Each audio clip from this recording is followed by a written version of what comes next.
प्रिया कांप रही थी, बुखार चढ़ा हुआ था। उसकी हालत दिन ब दिन बिगड़ती जा रही थी और कोई भी समझ नहीं पा रहा था कि आखिर उसे हुआ क्या है।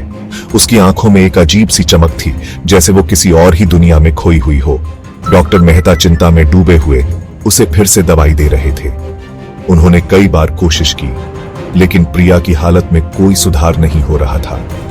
डॉक्टर मेहता ने सोचा, क्या ये कोई साधारण बीमारी है या कुछ और? मैंने ऐसा केस पहले कभी नहीं देखा। डॉक्टर मेहता ने अपने करियर में कई अजीबोगरीब मामले देखे थे, लेकिन प्रिया का मामला सबसे अलग था। उसकी हालत हर दिन और भी रहस्यमय होती जा रही थी। प्रिया की बुदबुदाहट, जो पहले धीमी थी, अब जोर से और अजीब सी आवाज में बदल गई। उसकी आवाज में एक अजीब सी गूंज थी, जैसे वो किसी और ही भाषा में बोल रही हो। कमरे में अंधेरा था और उसकी आवाज उस अंधेरे को और भी गहरा बना रही थी। वो अपने नोटपैड पे कुछ निशान बना रही थी, ऐसे निशान जो किसी ने पहले कभी नहीं देखे थे। उन निशानों में एक अजीब सी शक्ति थी, जैसे वो किसी प्राचीन रहस्य को उजागर कर रहे हो। प्रिया के हाथ तेजी से चल रहे थे और उसकी आंखों में एक अजीब सी चमक थी। अर्जुन देख रहा था, उसकी छाती में चिंता की गांठ कस रही थी। प्रिया की हालत देखकर वो बहुत परेशान था। उसने कई बार डॉक्टरों से सलाह ली, लेकिन कोई भी प्रिया की हालत का सही कारण नहीं बता पा रहा था। प्रिया की आंखें, जो आमतौर पर चमकदार रहती थीं, अब खाली थीं, किसी अनदेखी दुनिया में खोई हुई। उसकी आंखों में एक अजीब सी उदासी थी, जैसे वो किसी गहरे रहस्य को छुपा रही हो। उस लिखावट ने उसके अंदर क्या जगा दिया था? क्या वो किसी प्राचीन शक्ति से जुड़ी हुई थी? प्रिया के हाथों से निकलते हुए उन निशानों में एक अजीब सी कहानी छुपी हुई थी, जो अब धीरे धीरे सामने आ रही थी। सूरज ढल गया। कैंप पे लंबी डरावनी परछाइयां पड़ने लगीं, जैसे कोई कहानी कह रही हो। हवा में एक अजीब सी बिजली दौड़ रही थी, एक ऐसा तनाव जिससे रूह कांप रही थी, जैसे कोई अनहोनी होने वाली हो। लाइटें टिमटिमाई और बंद हो गईं। जनरेटर्स ने आवाज की और फिर चुप हो गए, जैसे सब कुछ थम गया हो। कैंप एक अजीब से अंधेरे में डूब गया। बस जल्दी जल्दी जलाई गई मशालों की रोशनी थी, जो डर को और बढ़ा रही थी। डर की बातें कैंप में फैलने लगी। हर कोई सहमा हुआ था। अंधेरा अब अलग सा लग रहा था, भारी, जैसे कोई जिंदा चीज उन पर दबाव डाल रही हो। सब कुछ बदल गया था। परछाइयां, जो पहले स्थिर थीं, अब हिलने डुलने लगी। वो फैल रही थीं और मुड़ रही थीं, अंधेरे से पंजों की तरह बाहर निकल रही थीं। डर, जो बिल्कुल असली और सहज था, जड़ पकड़ने लगा। एक चीख रात में गूंजी, फिर एक और। कैंप में भगदड़ मचने लगी, क्योंकि परछाइयां और तेजी से नाच रही थीं, डरे हुए मजदूरों के चारों ओर घूम रही थीं। किसी ने चिल्लाया, ये ग्रहण है, ग्रहण का श्राप। अंधेरा घुटन भरा लग रहा था, एक बुरी ताकत जो उनके दिमाग से खेल रही थी। कैंप पर डर का साया छा गया। अर्जुन अफरातफरी के बीच से गुजरा। उसकी आवाज तूफान के बीच शांति की किरण की तरह थी। सब साथ रहो, हमें शांत रहना होगा। लेकिन डर की अपनी अलग ही जिंदगी थी। मजदूर एक साथ हडल थे। उनकी आंखें दहशत से फैली हुई थीं। उनके चेहरे मशालों की रोशनी में पीले पड़ गए थे। हवा में ही डर घुला हुआ था, अनदेखी आंखों के भार से भारी, जो उनकी हरकत पर नजर रख रही थी। वो लिखावट, प्रिया की हालत, परछाइयां, क्या ये सब जुड़ा हुआ था?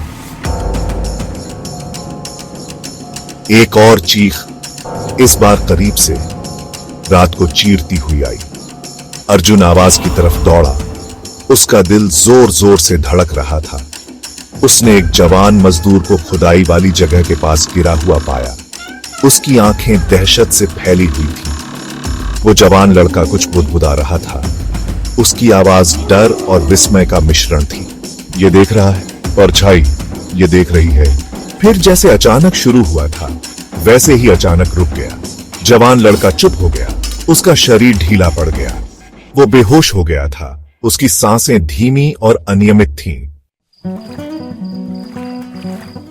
प्रिया के टेंट में वापस अर्जुन ने उस लिखावट को फिर से देखा। अर्जुन ने उस लिखावट को फिर से देखा। वो जानता था कि इस प्राचीन टैबलेट में कुछ ऐसा छिपा है जो उनकी मदद कर सकता है। मंद लालटेन की रोशनी में निशान हिलते डुलते से लग रहे थे। ऐसा लग रहा था जैसे वो सिंबल्स कुछ कहना चाह रहे हो। उसने उनकी रूपरेखा को ट्रेस किया और महसूस किया कि ये सिंबल्स किसी गहरे रहस्य की ओर इशारा कर रहे हैं। एक अनहोनी का एहसास उस पर छा गया। क्या ये सच में एक चेतावनी थी या फिर कुछ और? क्या वो लिखावट एक चेतावनी थी, एक नक्शा, या फिर कुछ ऐसा जो उन्हें किसी खजाने तक ले जाए? उसकी नजर एक खास हिस्से पर पड़ी जो बाकी सिंबल से अलग था। निशानों की एक श्रृंखला जो एक मंदिर को दर्शाती हुई प्रतीत हो रही थी, जो पहाड़ों में आधा छिपा हुआ था। वो मंदिर जिसका जिक्र स्थानीय कहानियों में था। जिसके बारे में कहा जाता था कि वो श्रापित है, और दिन में भी परछाइयों में डूबा हुआ। अर्जुन ने सोचा कि क्या यही वो जगह है जहां उन्हें जाना होगा? क्या यही इस रहस्य का जवाब था, प्रिया को बचाने की कुंजी? या फिर ये सिर्फ एक भ्रम था, प्रिया को बचाने की कुंजी? अर्जुन ने ठान लिया कि वो इस रहस्य को सुलझाकर ही रहेगा। फैसला आसानी से नहीं लिया गया। यह एक ऐसा निर्णय था जिसने सभी को गहराई से प्रभावित किया। डर हवा में घुला हुआ था, एक वास्तविक उपस्थिति की तरह। हर कोई जानता था कि यह यात्रा आसान नहीं होगी, लेकिन अर्जुन जानता था कि उसके पास कोई विकल्प नहीं है। वह अपने कर्तव्य से पीछे नहीं हट सकता था।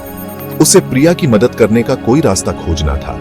इस अंधेरे की जो भी पकड़ उस पर थी, उसे तोड़ना था। यह उसकी जिम्मेदारी थी। हम सुबह मंदिर के लिए निकलेंगे।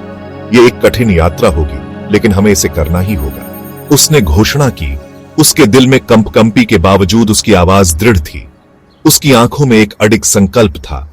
वो परछाइयों का सामना करेगा, अनजान का सामना करेगा, प्रिया के लिए। यह उसकी परीक्षा थी और वह इसे पार करने के लिए तैयार था। जैसे ही सुबह की पहली किरणों ने अंधेरे को चीरा, एक छोटा सा अभियान एक दृढ़ पुरातत्वविद के नेतृत्व में पहाड़ों की ओर, परछाइयों से ढके मंदिर की ओर और अनजान की ओर निकल पड़ा। यह एक नई शुरुआत थी, एक नई उम्मीद के साथ।